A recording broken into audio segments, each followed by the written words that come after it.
Hey you guys, it's Peter and welcome to my channel, Peter Likes Books. And today I have a huge book haul for you.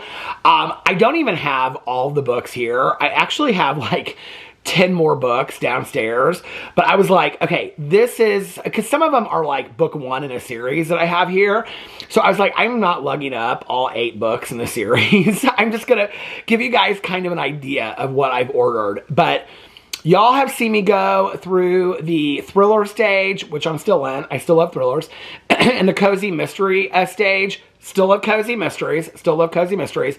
But I'm kind of on a new stage of, a new phase of my reading. And I'm kind of preparing for summer. So I've been buying a lot of books that I want to read this summer. And I'm reading them now as well.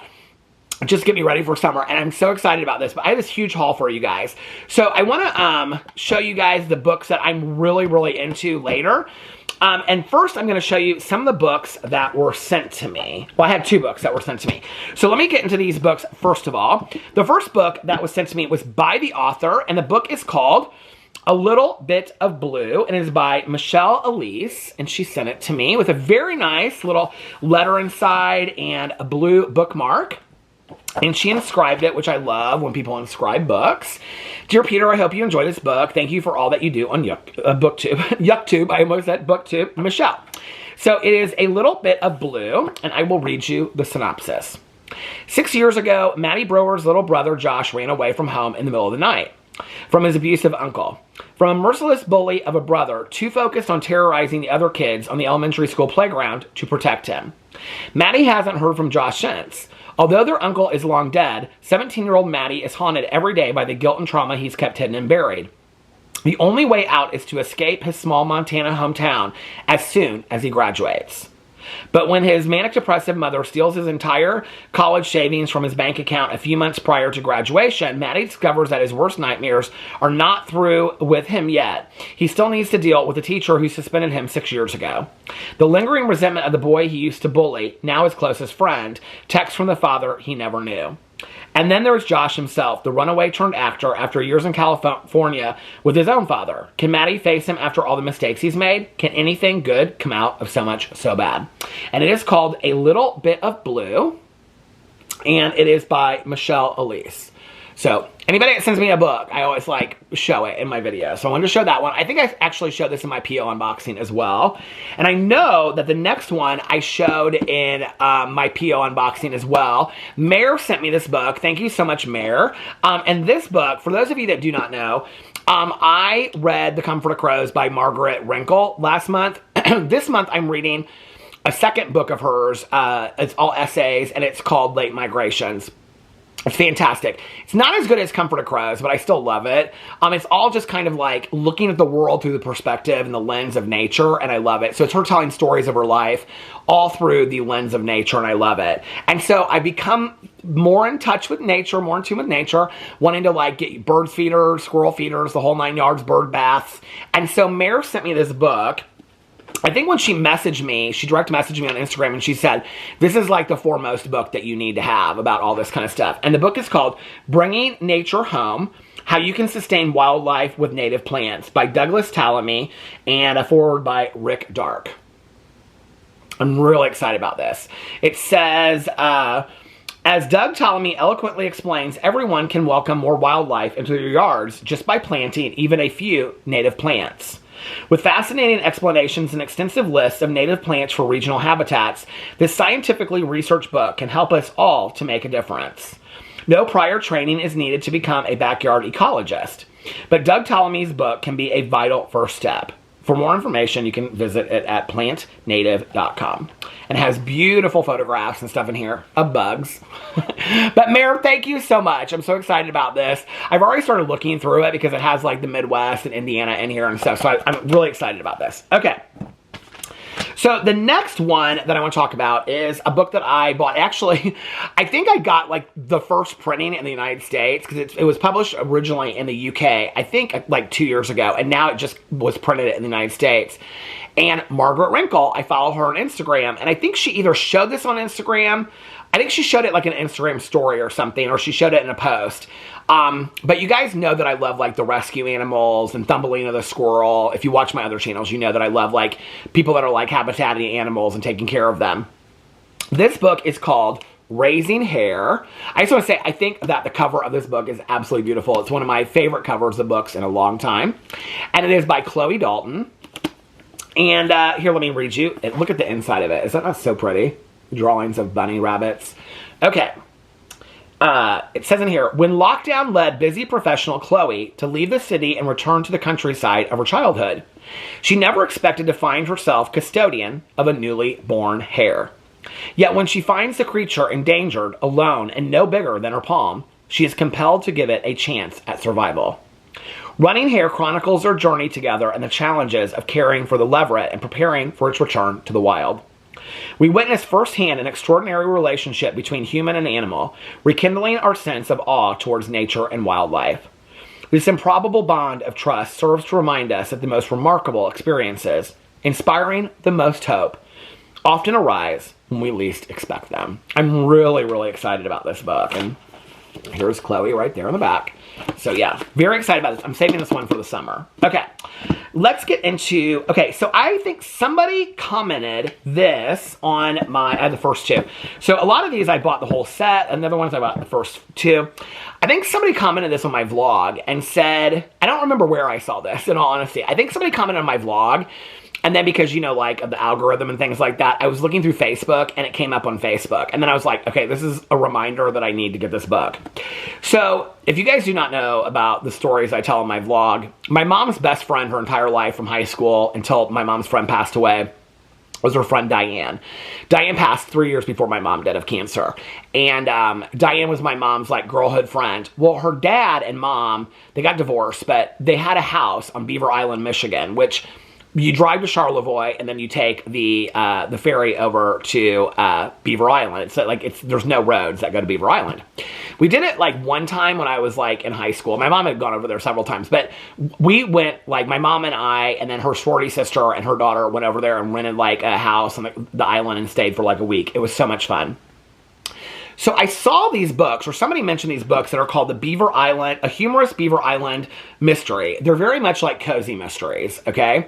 And the first one, and they're by Maya Ross, and the first one is called Vitamin C. Now, when I found these, I thought they were talking about Beaver Island, Michigan, but I don't believe they're talking about Beaver Island, Michigan. So, because the second one is called... Dead Calm, a humorous Beaver Island mystery. And I don't think that there's any, like, cruise ships going by Beaver Island, Michigan. But I could be wrong. Anyway, maybe it is. No, it says Lake Ontario's Beaver Island. So this is Lake Michigan, Beaver Island. So Vitamin C, it says on here, what happens when a retired British intelligence... and I think there's, like, 8 books in the series. What happens when a retired British intelligence agent has to join forces with a nerdy Gen X couch potato? Freshly minted retiree Irma Abercrombie wasn't looking for drama when she invited Violet Blackheart, an engineer with a serious vitamin D deficiency, for a visit at her island home. But after an armed robbery in town goes terribly wrong, they get pulled into an island intrigue. Was it a simple snatch and grab, or are there other forces at work? And if Irma's so retired, why is there a dead guy in her driveway? This is so cozy mystery. And it's like the unique characters that I love. Irma's hands might be deadly weapons, but she's all thumbs when it comes to computer problems. Next, she has to figure out how to convince Violet to investigate a technology puzzle that might have been masterminded by someone with a taste for murder. Violet embraces a budding cupcake addiction and day drinking, while Irma grapples with a bomb threat and wonders how she ended up with a pug as a sidekick, and whether Violet's hiding a few secrets of her own. Irma's headed for a showdown on a luxurious island estate, and she has every intention of dragging Violet along for the ride. Irma Abercrombie wants to save the world. Violet Blackheart just wants to survive her vacation. So Maya Ross, and they are the Beaver Island, Michigan. Beaver Island Mysteries. And the first one is called Vitamin C. On Goodreads, it has them all listed in order. So I bought the first one, and then I also bought the second one too, which is called Dead Calm. I think it was like, I don't know. I think there's like 8 in the series or something like that. Okay, now let me get into explain this. So, I I have so many copies of this book now. I think I have 3 copies of this book. So down in my basement, I found this book of Susan Pfeiffer's Life as We Knew It. I think I've already done my review over here. Have I ever? I think it was like my last video that I did. So, and the James Patterson Cross series, read-along, is still going on. That video is coming out this week sometime. So anyway, about the books for April and my review of the 3 books. I'm on the 3rd book right now. So I'm listening to it on Audible. So Life as We Knew It by Susan Pfeiffer. Okay, or Pfeffer. Pfeiffer? I don't Pfeffer. So anyway, when I first got on BookTube in 2000 and I don't even know what it was, 16, people were talking about this series, okay? And so I ended up buying it like at half-price books. Well, then I must have like a couple years later not remembered that I had it, and I bought another copy of it because I have 2 copies of it, all right? So I read this book, and I love this book. It's about this girl named Miranda, and there's an event that happens with the moon. It's an apocalyptic story. And there's an event that happens with the moon that sets the moon off course, and then it affects the world around. And so the first book, Life as We Knew It, is all diary entries from her. Like I said in my review, go watch my review about it, because the writing's a little cheesy, but not really. I mean, really it's not. It's really in her own voice. But I can just tell you, I mean, I just flew through this book. I absolutely love this book. Well, I had 2 copies of the first one, and I was like, I want the rest of them. Well, you can buy the set of them, okay? You can buy the set. There's 4 in the series. So I got the set, I don't know, like towards the end of last week, and I started immediately on the 2nd book, which is called The Dead and the Gone. Book 2, and it's all about this kid named Alex Morales. So this one's about this girl named Miranda, okay? And she's in Pennsylvania. And it's about her mom and her 2 brothers, and then her dad and her stepmom live somewhere else, and the stepmom's pregnant. But it's mostly about her and her 2 brothers and her mom. This book is it's like the same time, but it's like Walking Dead, Fear the Walking Dead, the same time. But anyway, this one takes place in New York City, and it's about this kid named, he's like, his parents are from Puerto Rico, and his name's Alex Morales, and it's about him going through the same thing, but in New York City, and he has 2 little sisters and an older brother that's in the Marines, and a mom and a dad. And his dad's in Puerto Rico when the moon event happens, his mom's at work. So it's really about him trying to figure out, like, how to take care of his sisters by himself. I just finished this book last night. I read like 100 pages of it last night. It was so good. So the 3rd one in the series, which is called, I believe, I pulled it out already. Oh no, it's downstairs. The 3rd one is called, where is it at? Oh, okay. The 3rd one is called The World We Live In. That's the 3rd one. I have it downstairs to start.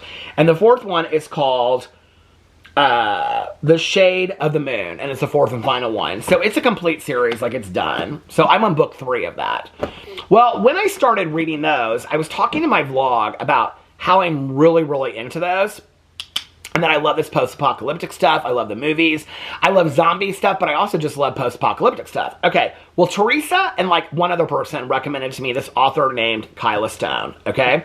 And Kyla Stone wrote this series called Edge of Collapse, and I think there's like 8 books in the series or something like that. So this is book 1 of the Edge of Collapse series. You can see I am like a third of the way through it right now, using my new bookmark that somebody sent me. And so, Edge of Collapse is book 1. There's actually a prequel to it, which I think is called, like, Chaos Rising. So, the prequel is, like, 85 pages. You wouldn't have to read the prequel to start it, but I can tell you that it gives you backstory on one of the main characters, Liam.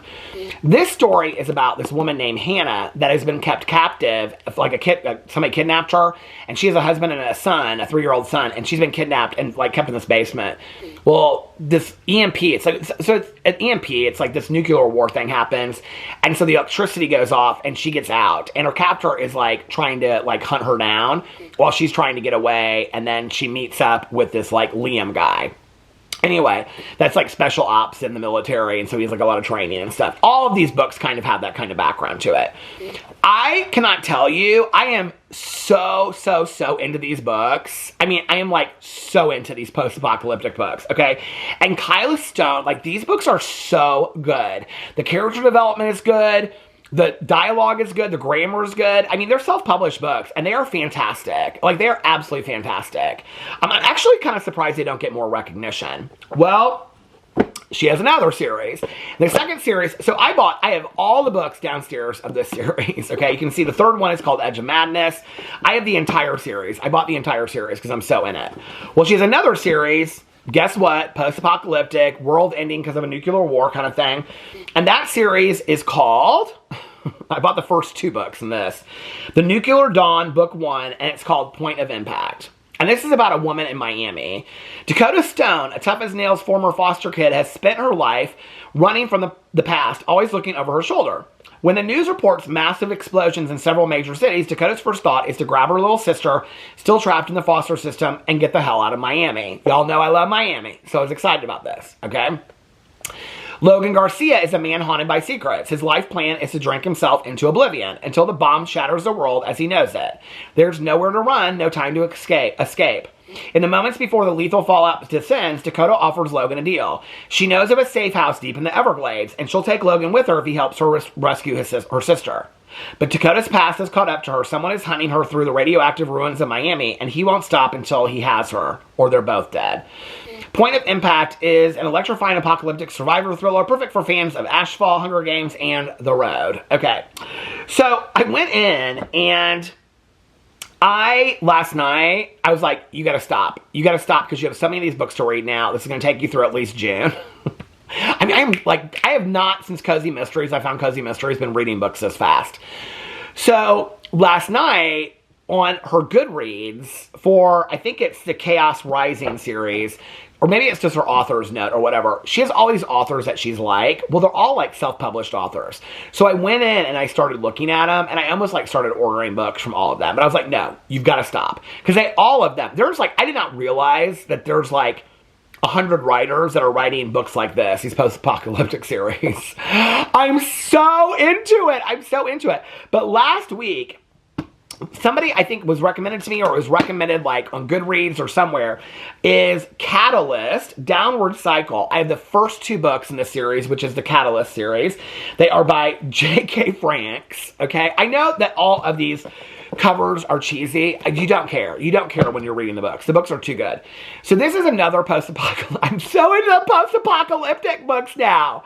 I think all day long about like, what are you going to do is like set up like, you got to have 400 cans of like soup in your basement and stuff like that.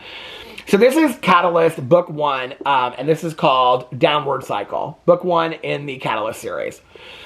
Life in a remote oceanfront town begins to spiral downward after a massive solar flare. They're all the same thing. Solar flare causes a global blackout. As planes fall from the sky, cars suddenly die, and most electrical devices stop working with catastrophic consequences. But the loss of electrical power is just the first of the problems facing the survivors. In the chaos that follows, an ordinary man helplessly watches the world around him begin to break down. While the thin veneer of normalcy stubbornly shrouds the coming collapse, Scott Montgomery discovers the truth, not just about the extent of damage to the world's infrastructure, but also, I have to tell you, I'm not real sold on this one, okay, but we're going to get into it anyway. Not just about the extent of damage to the world's infrastructure, but also the drastic plans one shadowy group has for regaining control. A shockingly realistic look at how society copes when the world is thrust back to a time before electricity. It is brutal, deadly, and largely fact-based storytelling. Oh, fact-based? Oh, well, with the electricity going out. Scott and his new friends battle to save their own town and themselves. They cannot avoid the steadily growing number of people who have realized that they can get away with whatever they want in a world where there are no longer any legal consequences for their actions. I'm so into these books, you guys. If you have any, I've read The Road by Cormac McCarthy. The Hunger Games. I'm not reading the 2 prequels to it, but I've read all the Hunger Games books. What's the other one that she recommended on here? Ashfall. I don't even know what that is. I'll have to look it up. I'm so into these books right now, you guys. I'm just like tearing through them. I'm loving it. So anyway, that's my huge haul. Let me know what you thought in the comment section below. I love you guys, and I will see you tomorrow. Bye.